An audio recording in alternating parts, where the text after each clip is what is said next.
Who the heck is going to win Masters Santiago? Nobody seems to be able to answer this question. And so I'm going to give you my take as a coach and as an analyst of the game. We've got 4 tiers, okay? Tournament favorites, top 4 likely, bottom 4 in playoffs, and first 4 eliminated. Now, the nature of this tournament means that there's some teams that will probably end up in first 4 eliminated that I actually think might be better than some of the teams in the playoffs. But because 4 teams start in the playoffs, they obviously can't place lower than 8. So they're just going to end up here. Now, before we get into actually rating the teams, I'm just going to define a couple of terms that I might use to describe teams' performances.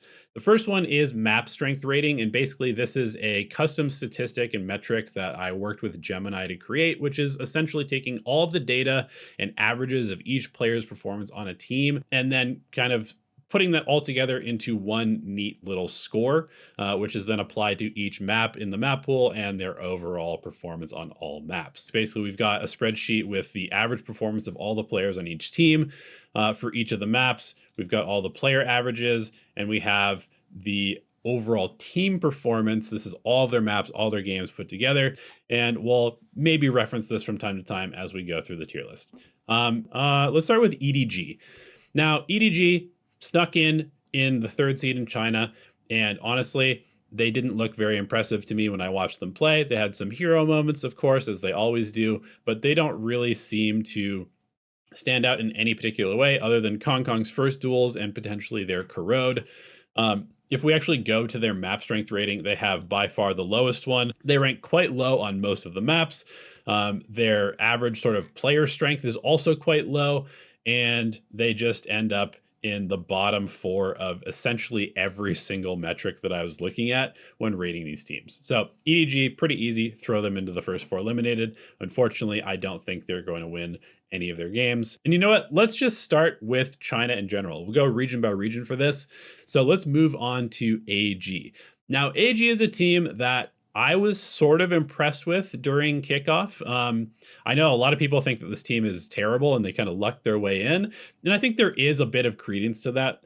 But I do think that they played in sort of a slower tempo controlled style that worked really, really well regionally in China, because a lot of these Chinese teams are kind of just running it down and feeding into them.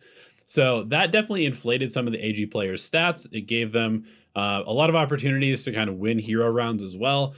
But I don't think AG is bad. And they definitely have some players that could end up in sort of the upper tier in terms of their statistical performances and overall impact in the game.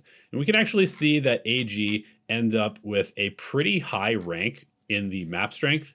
They had some pretty solid maps. They had a couple of bad ones, but overall, their average ranking in all of these statistics ended up being pretty high. Now, one thing that I did do here is I adjusted everything a little bit for China, just because I think China is still the weakest region. And so I kind of penalized each team after doing these calculations a little bit if they came from the Chinese region. Obviously, AG can't end up bottom 4 because they start in the bracket stage, so they have to be in at least the top 8. And for now, I'm going to put them in the bottom 4 of playoffs. Now, I think they probably are the most likely to end around 5th, 6th, somewhere in there. So there is a chance that they could make it into the top 4, but I think they're probably going to end up a little bit lower than that. So we'll put them in the bottom 4 of playoffs. Now, let's move on to XLG. And XLG is a really interesting one because they ended up losing to AG, but it definitely felt like they should have won that series and come in as the top seed. And if we actually dig into their statistics, we get some really interesting stuff. They're actually the 2nd highest rated team statistically after G2. They've got a lot of very solid maps, and all of their players and all of their player statistics cumulatively are quite high as well. So you can see that the average player replacement score, average value rating, average combat rating, these are all custom statistics, kind of like the map strength rating, just for player based. XLG rates quite highly in these as well.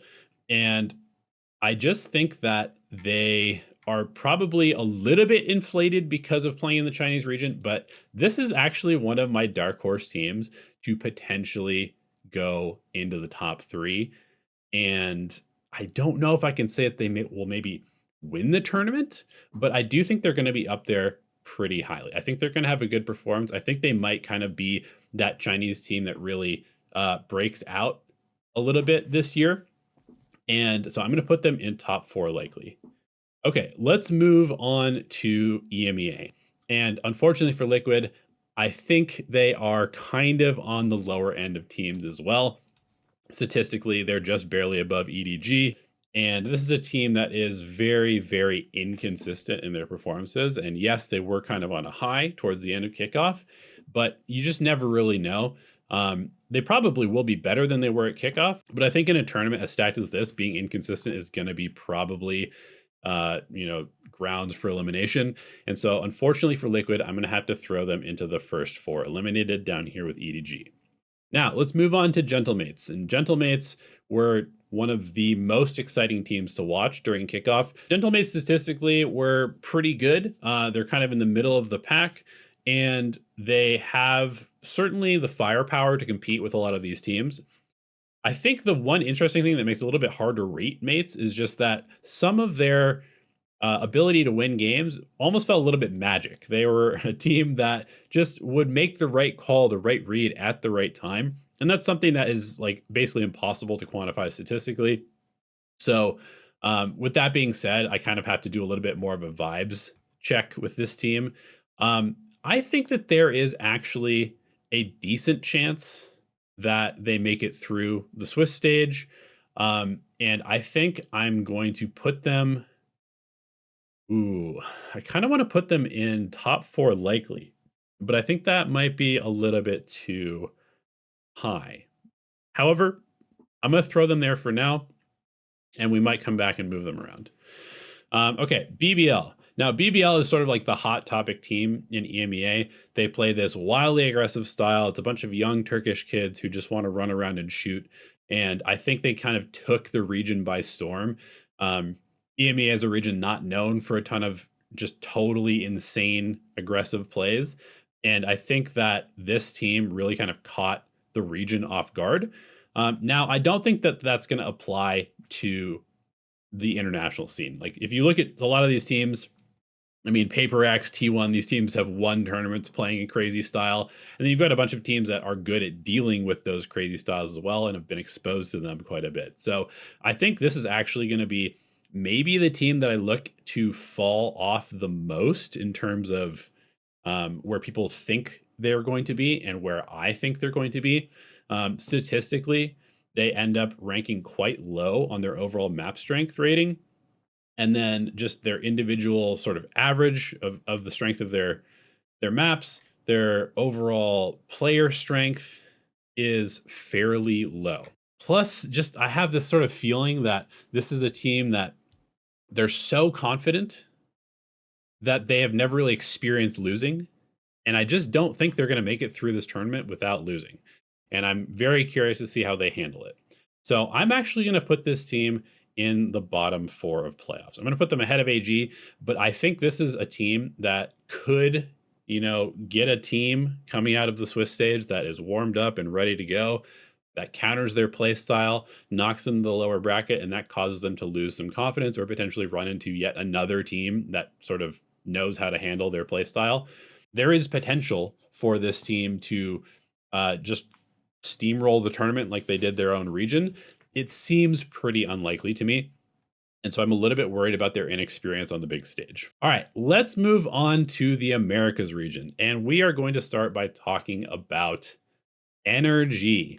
The defending world champions had a bit of a precipitous fall during the kickoff stage. They ended up being the third seed coming out of the Americas region. And they also are one of the teams that has not fully embraced the hyper-aggressive double duelist playstyle. Now, I kind of like that. I like that they're sticking to their guns.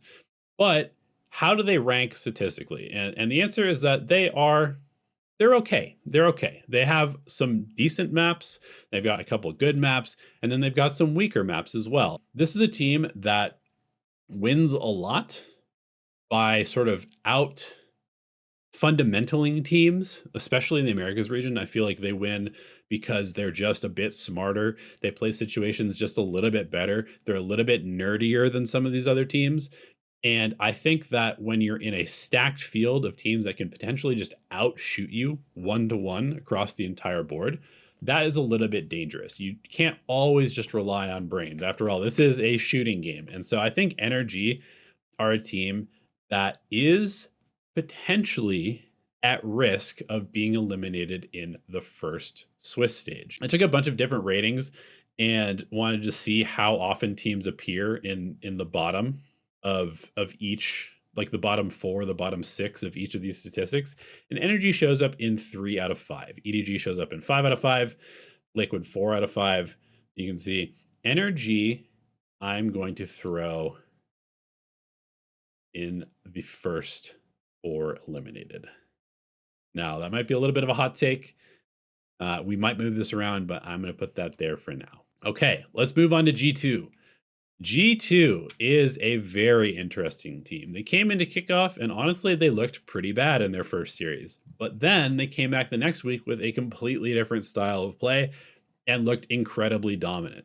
And that facelift that this team underwent seems to be backed up by the statistics. G2 have the highest map strength rating. They rate very highly on most of the maps in the pool. They have the highest average team rating on the maps. They have the highest average rank when I rated them statistically on all of the maps. And their players rate highest overall in terms of their player replacement score, their overall value of each player. Firepower wise, they're kind of middle of the pack, but they're just a good team. And honestly, I think this might be G2's year. As crazy as that would be for them to bring in Baby Bay, reinvent themselves as the exact opposite style of what they used to play.